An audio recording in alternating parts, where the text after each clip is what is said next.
সম্মুখীন আজ বাংলায় যারা কথা বলেন তারা ভেবে দেখুন, দিল্লিতে ভেবে দেখুন, উড়িষ্যায়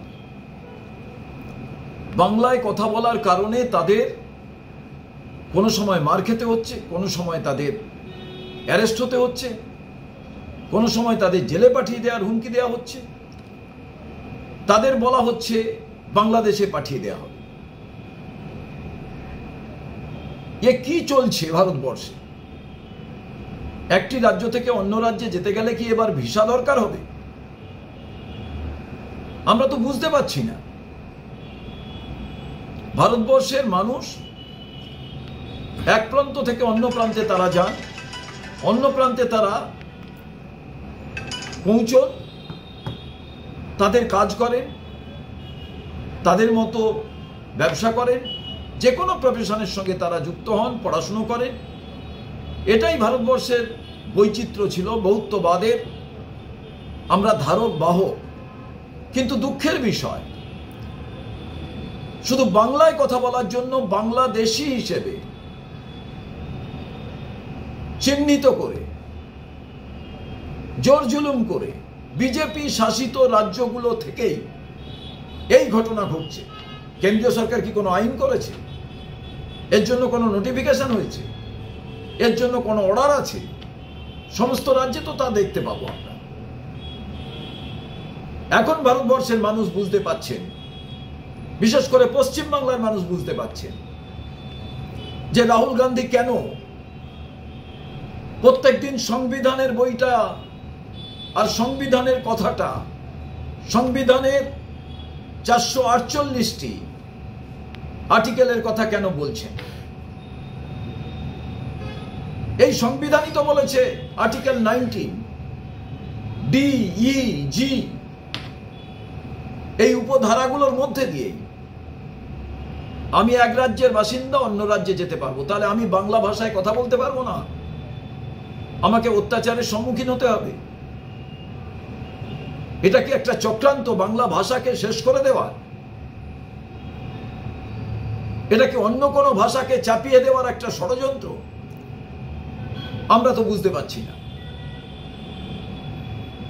ভারতবর্ষের যে কোনো রাজ্যে যে কোনো ভাষায় কথা বলবেন, যে কোনো রাজ্যের মানুষ সেই রাজ্যে যাবেন। এটাই তো আমাদের ভারতবর্ষের ঐতিহ্য। আমরা দেখলাম বেছে বেছে বাংলায় যারা কথা বলছেন তাদের উপরে অত্যাচার করা হচ্ছে। আমরা রাজ্য সরকারের কাছে আবেদন করব, সর্বদলীয় প্রতিনিধি দল নিয়ে কেন্দ্রীয় সরকারের সঙ্গে দেখা করুন এবং রাজ্যপাল মহাশয় তার কাছে অভিযোগ জানান, রাষ্ট্রপতির সঙ্গে কথা বলুন। হচ্ছেটা কি দেশে? আমরা কংগ্রেসের পক্ষ থেকে রাস্তায় নেমে প্রতিবাদ করব, রাজ্য স্তরে একেবারে ব্লক থেকে জেলা স্তর পর্যন্ত, জেলা শাসক দপ্তরের সামনে, এবং সবাই মিলে প্রতিবাদ করুন। বাংলা ভাষার ওপরে, বাঙালিদের ওপরে এই যে আক্রমণ, এটা কোনোভাবেই মেনে নেওয়া যায় না। যারা ওপার বাংলা থেকে এসছেন তাদের সঠিকভাবে চিহ্নিত করুন। যারা বাংলায় কথা বলে, যদি কোথাও আপনাদের কোনো সন্দেহ হয় কোনো কারণে, রাজ্য সরকারের সঙ্গে কথা বলুন। আর রাজ্য সরকার এখনো পর্যন্ত এমপিদের নিয়ে কেন কেন্দ্রীয় সরকারের সঙ্গে কথা বলছেন না? আমাদের দুই প্রাক্তন কেন্দ্রীয় মন্ত্রী আছেন, আমাদের একজন এমপি আছেন, আর বিজেপি একেবারে নিশ্চুপ। এরপরে এরা ভোট চাইবে 2026-এ।